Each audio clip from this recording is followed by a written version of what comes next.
കണ്ടാൽ കുറച്ച് rich look തോന്നിക്കുന്നുണ്ട് ഞാൻ എൻ്റെ വേഴ്സാഷി ഒക്കെ എടുത്ത് ആക്കി വെക്കുക. കാരണം ഞാൻ ബാർഗെയിൻ ചെയ്തിട്ട് മാത്രം ആരും എന്നോട് വില കുറച്ച് പറയുന്നില്ലെന്ന്. കൊച്ചു സാധനത്തിനൊക്കെ എന്നോട് 1200 3600 ഞാനൊരു ബാഗിന് വില ചോദിച്ചപ്പം വേറെ ആരെങ്കിലും വന്ന് ചോദിച്ചായിരുന്നു അവനതൊരു 500 കൊടുത്തേനായിരുന്നു. അവൻ 3600. ബാർഗെയിൻ ചെയ്തത് ഫ്ലോപ്പായി പോയിൻ്റെ രോദനമാണ് നിങ്ങളിപ്പോൾ കേൾക്കുന്നത്. ഞങ്ങളിപ്പോൾ കാവടിതുള്ളി പൊയ്ക്കൊണ്ടിരിക്കുന്നത് ചർച്ച് സ്ട്രീറ്റിലേക്കാണ്. ചർച്ച് സ്ട്രീറ്റിൽ നമ്മൾ കുറേ നാളുകളായിട്ട് വരുന്നതാണെങ്കിലും ഇപ്രാവശ്യം വന്നപ്പോൾ നമുക്ക് ഭയങ്കര മോശം എക്സ്പീരിയൻസ് ആയിരുന്നു. കാരണം അത്രയ്ക്കും റീസണബിൾ അല്ലാത്ത എമൗണ്ട് ആയിരുന്നു അവർ നമ്മൾ ഓരോ സാധനങ്ങളും ചോദിക്കുമ്പോൾ പറയുന്നത്. ഒട്ടും തന്നെ നമുക്ക് ഇമാജിൻ ചെയ്യാൻ പറ്റില്ല അങ്ങനെ ഒരു സാധനത്തിന് അത്രയേ ഉള്ളൂ എന്ന്. തികച്ചും ബ്രാൻഡ് പോലും അല്ലാത്ത സാധനങ്ങൾക്കാണ് അവരിങ്ങനെ ഒരു റേറ്റ് നമ്മളോട് പറഞ്ഞത്.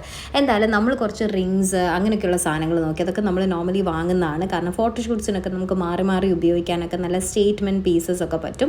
അത് ജെൻസിനും ലേഡീസിനും നമുക്ക് ചർച്ച് സ്ട്രീറ്റിൽ വന്നാൽ കിട്ടും. അതേപോലെ തന്നെ നൈറ്റ് ഡ്രസ്സസും നല്ല അഫോർഡബിൾ ആയിട്ട് നമുക്ക് കിട്ടും, നല്ലപോലെ ബാർഗെയിൻ ചെയ്താൽ മാത്രം.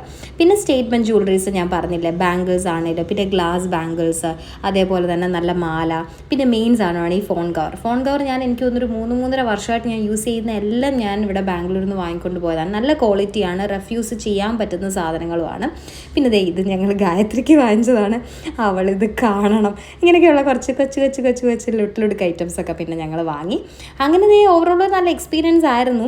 എന്നാലും ചില സാധനങ്ങൾ വാങ്ങാൻ പറ്റാത്തതിൻ്റെ ഒരു സങ്കടമുണ്ട് എനിക്ക്. എന്നാലും ഞാൻ ഹാപ്പി ആയിട്ട് ഒരു ഷോപ്പിംഗ് കഴിഞ്ഞതിൻ്റെ ഒരു എനർജിയൊക്കെ ഉണ്ട്. അങ്ങനെ തിരിച്ച് വീട്ടിലേക്ക്.